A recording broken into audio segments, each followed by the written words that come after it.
cela fait maintenant 20 ans que Dom Toretto et sa bande de foot bagnole ont envahi les écrans du monde entier. Au départ, The Fast and the Furious est un polar d'action situé dans le milieu du street racing de Los Angeles. Un relativement petit film auquel Universal croyait à peine.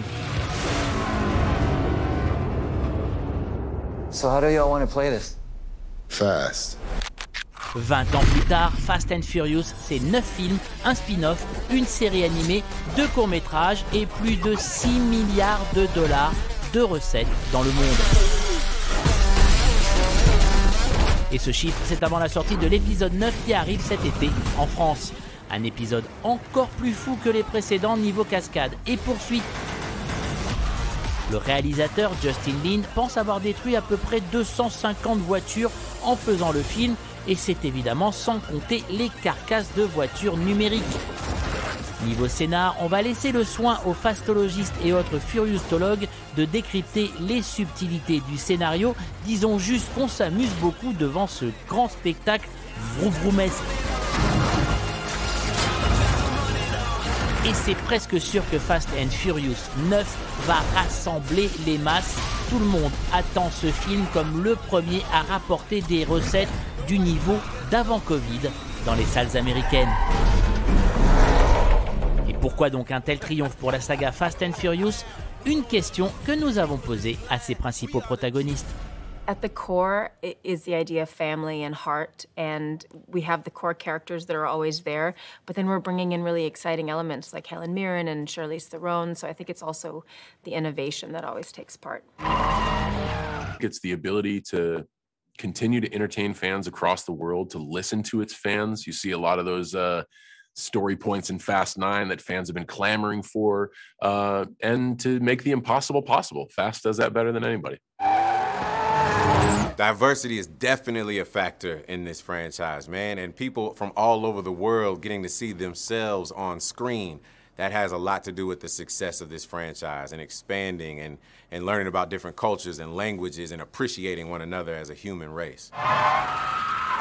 You know, Michelle puts it really well. She always says, you know, this franchise is about these kids on the other side of the tracks, you know? And I feel like, I do feel that, I think, for everybody that's involved. And a lot of times the kids on the other side of the tracks, they get labeled very quickly. And so I think it was a natural inclination to say, hey, if we can own this and we can try it, let's keep defying labels. Avec Vin Diesel, on est allé un peu plus loin. D'abord parce qu'on l'a rencontré en vrai, et ça fait tellement du bien. Et ensuite, et surtout, parce qu'il est la star de la saga. L'élément essentiel et même son coproducteur. Et en plus, on l'aime bien, Vin. So, Vin, I'm an old fart, so I covered all the Fast and Furious. I know, you've been here for quite some time. You're a regular. And I went back to the first tape. I went back to the first one. And did you guys imagine at the time that we'll still be here 20 years later?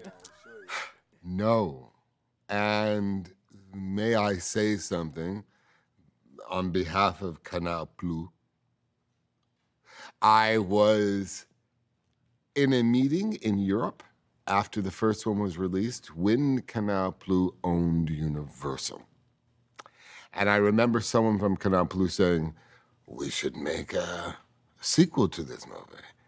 And I said, no, you're crazy. That's not what you do. This movie needs to be a classic. Don't make...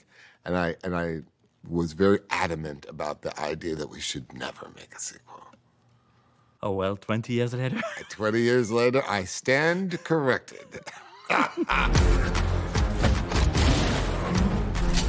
How does it feel to be the star of a 20-year-old franchise? Well, there are moments of pressure, but the true feeling is bewilderment, gratitude, honored, blessed. Yes, I just feel blessed. How do you explain the triumph? Old generation, it's coming back, new generation, another one. How do you explain that? Well, there's a million different answers I can give. The one that I would hope that could be the most valuable to anybody that is watching this interview is you have to trust your gut. And I started this interview with you talking about saying how I didn't want a sequel to this. And although I stand corrected, had I not took a stand back then, they wouldn't have come to me and asked me to produce it in an episodic nature later. So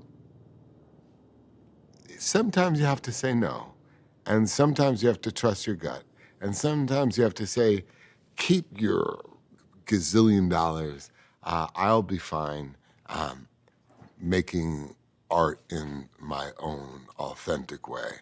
And then when the stars align, when they realize, oh, maybe he was right, they come back to you and they say, we're never going to do a Fast and Furious again. However, if you want to produce it the way that you described back when Canal Plus talked to you, we can do that. And that's what we did. And the rest is history. And the rest is history. Vin, merci beaucoup. Ah, merci. All the time. Incroyable, incroyable. I didn't know I was missing this. Yeah! It's good to see you, Didi. Great to see you too. Thank you so much. Bye, guys. Thank you. Fast and Furious 9 sort le 14 juillet et aura même droit à sa projection au prochain Festival de Cannes.